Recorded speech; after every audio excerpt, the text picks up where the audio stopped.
Welcome. This is all minus one quick shots.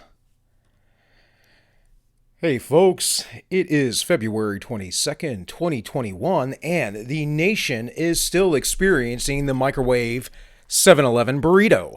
We seem to be frozen in the center and warm on the outsides, or sort of, kind of. I was in Florida the other week and it was nice and warm, 80 degrees, very sunny and humid. Left after a foot and a half of snow and returned a week later to a foot, well, not quite a foot, I guess 8 inches of snow. Um, Fortunately, did not hit the last of that till right before I was home, right before the state line. So it is snowing again today, and that means I got to shovel some snow once again.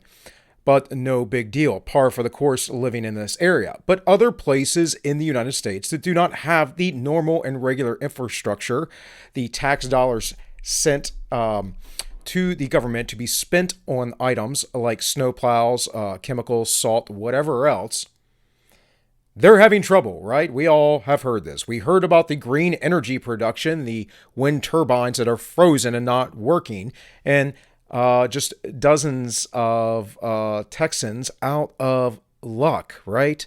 A lot of people, hundreds of thousands, who have no power. And the supermarkets are being depleted. Why would that be? Well, supply lines, folks. When it snows, it gets harder to deliver things because truck drivers, they can't necessarily get through the snow, right? And if you do not have the infrastructure, you don't have the, let's say, maybe tractors, snowplows, whatever it is, the chemicals, just basic rock salt to spread around, it's going to be pretty slick out. So what is the point of all this? Why is Bill bringing this up? Well, I am bringing it up for the simple fact of who in the world told you that the government, who told you that the government, who told you the government is your daddy? Is the government your sugar daddy, that he's supposed to take care of all this? She's supposed to take care of all this? Your mommy and your daddy takes care of you forever? There are a lot of people out there right now complaining about Senator Ted Cruz. Senator Ted Cruz having gone down to Cancun during the storm. And of course, he apologized, which, why?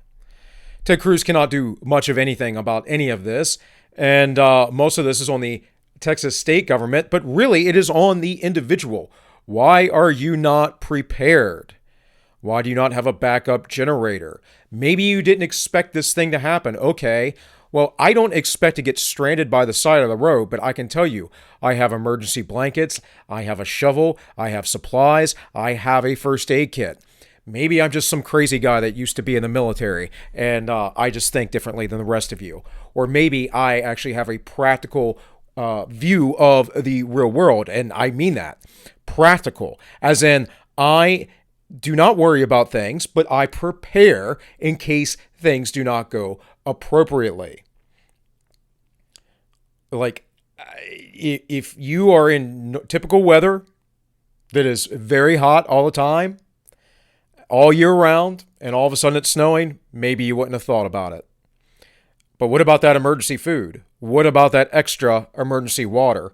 What about the numerous things that you should be having? You should think ahead just a little bit, just to sustain yourself for a week or two, however long it may need be. And now people are complaining, of course, that the government isn't doing enough. When did you become an adult child? See, I left childhood a long time ago. Now, I did go through an adult child phase for sure.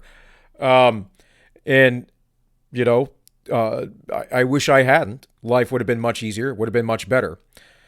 But when did you start that phase of your life? When are you going to grow up? The number one problem with our society is we are not self-reliant.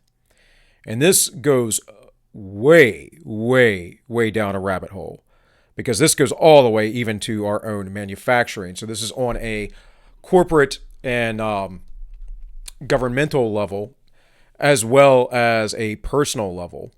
Because the reality is that governments will reflect the people.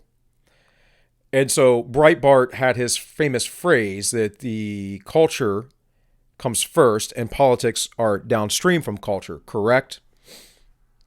Well, in part, that is true. What you have to understand, though, is it's a matter of who is willing to maintain a culture and who is willing to socially engineer. And those who are in power, who are in charge, have been scheming for a very long time to socially engineer us into being basically slave and cattle. We are debt slaves. We are not living in a free society. We are living in an illusion with mantras about freedom that don't really exist. Now, am I more free here than many other nations? Of course. Of course I am. So I'm not about to get into that comparison of modern nation versus modern nation. But notice, if you would, how folks on the left, or who like authority, who like the state, will often compare us to other nations that have states that essentially take them and infantilize them. And then when the state is no longer doing the people's bidding or providing them with the free healthcare, the free, universal basic income, the free public transportation, the free whatever else, none of which is free, by the way, folks. You pay for all of that by your labor, and many folks, they don't decide to go to work. In any case, if you look at those folks, when those things get taken away because it's just not feasible in the long run for economic reasons, primarily the lack of competition. But if you pay attention to those nations like, let's say, Greece, then everyone complains, oh, the government's horrible, they take away all of our stuff.